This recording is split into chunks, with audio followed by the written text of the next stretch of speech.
Hello guys, Alicia nyo, nagbabalik muli para sa ating panibagong video. So, ito yung aerial shot na gusto kong ipakita sa inyo na kung saan literally na anti-corruption talaga na rally ang kanilang sinisigaw. Hindi yung bring him home!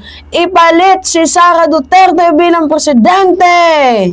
Hindi ganun yun, walang ganun. So ngayon, baka ito nakawin din to ng mga DDS ha. O, tingnan ninyo. Ganito kadami ang mga nagrarally ngayon. Tungkol nga po mga minamahal sa korupsyon. Ito diba? Madami. Yan. Yan yung totoong rally na anti-corruption, yung kino-call out yung corruption. Pero hindi ibig sabihin nun is patalsikin itong si President Bongbong Marcos. So walang karapatan ang mga DDS dyan na magsasalita ng bring him home. Baka mamaya agawin na naman nila tong ano na to, no? Itong aerial shot na to ng mga rallyista doon nga po sa Luneta na kung saan they are really fighting for the corruption, especially nga po dito sa nagaganap na mga flood control anomalies. But mga minamahal, hindi po yan yung pag-uusapan natin. Kasi meron lang akong gustong i-point out sa inyo kasi parang medyo nagkakaroon na ng ng kakaibang kutob si Mima.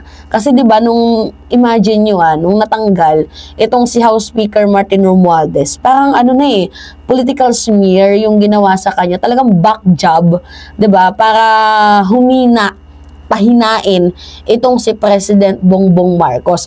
Yung mga kakamping galit kung sakaling tanggalin si PBBM, galit yan. Kasi ayaw naman nilang ipalit itong si Sara Duterte. Pero panalo pa din at the end of the day, yung mga DDS na napatalsik itong si House Speaker Martin Romualdez. Bakit? Kasi doon na nila masisimulan yung kanilang maitim na balak, maitim na plano, na itong si President Bongbong Marcos ay pababain, hilain sa pwesto. Kaya tingnan ninyo yung Makabayan Block ngayon, gigil na gigil. Ang sabi nila, hindi konektado si President Bongbong Marcos dito sa mga anomalya or korupsyon.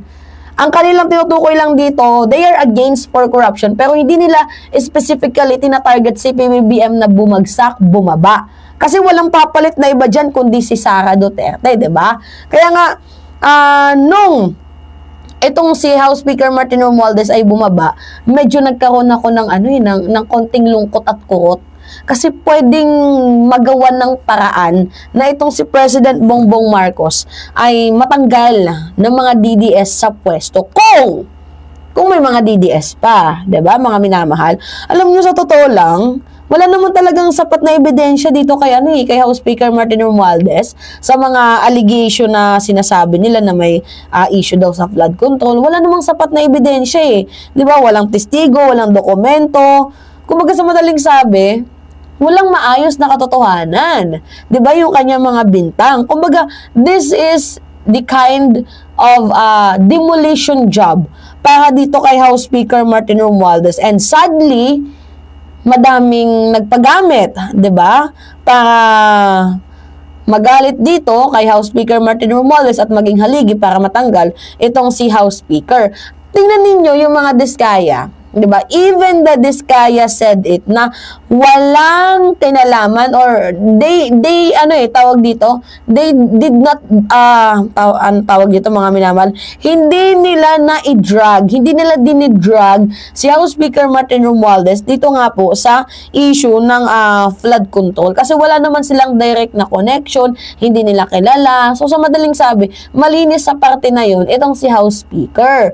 Pero yung ibang mga kongresista, baka meron, kasi meron niyang mention. Pero ang na-mention lang, 2022 hanggang onwards, 'di ba? Pero yung 2016, wala kasi utos nga ni dating Senate Blue Ribbon Committee Chairman na si Rodante Marcoleta. Kahit nga itong si Congressman Puno, nagsalita na nga din at kinlarify niya na itong si House Speaker Martin Romualdez ay walang nothing to do with the insertion. So, iba yung gumawa, mga minamahal, ng insertion. So, bakit si House Speaker Martin Romualdez ang kanilang tina-target dito? Parang feeling ko kasi si House Speaker threat sa kanila 'di ba? Mga minamahal.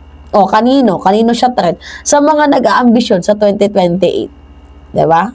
At saka sakto yung pagpatalsik nila kay House Speaker, si Sara Duterte, miniting niya na agad, minute and greet niya na si Amy Marcos, minute and greet niya na si Bato, si Bongo, kasi malapit na yung yung budget hearing Hindi nga lang napag-usapan dito sa House, pero sa Senado, lolobo at puputok yan. 'Di ba? So humihingi na siya, naghahanap na siya ng kakampi. 'Di ba, mga minamahal, para maaprubahan yung budget na kanyang hinihingi. You know what? Si House Speaker Martin Romualdez, talagang totoong respetado yan ng mga kongresista.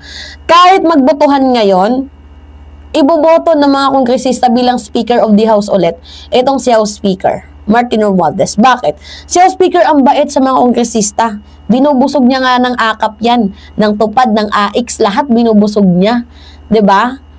Tapos imposible naman na magagalit sila dun. Hindi yun yung dahilan. Talagang demolition job ang ginawa dito kay House Speaker Martin Romualdez para pahinain ito nga pong si President Bongbong Marcos. Kasi kaya lang naman nagkakaroon ng kontrol si PBBM dito nga po sa mga kongresista na napakarami dahil kay House Speaker.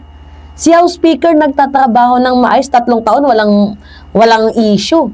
3 taon, malinis, walang away-away. Samantalang yung Senado, tingnan ninyo, papalit-palit ng liderato.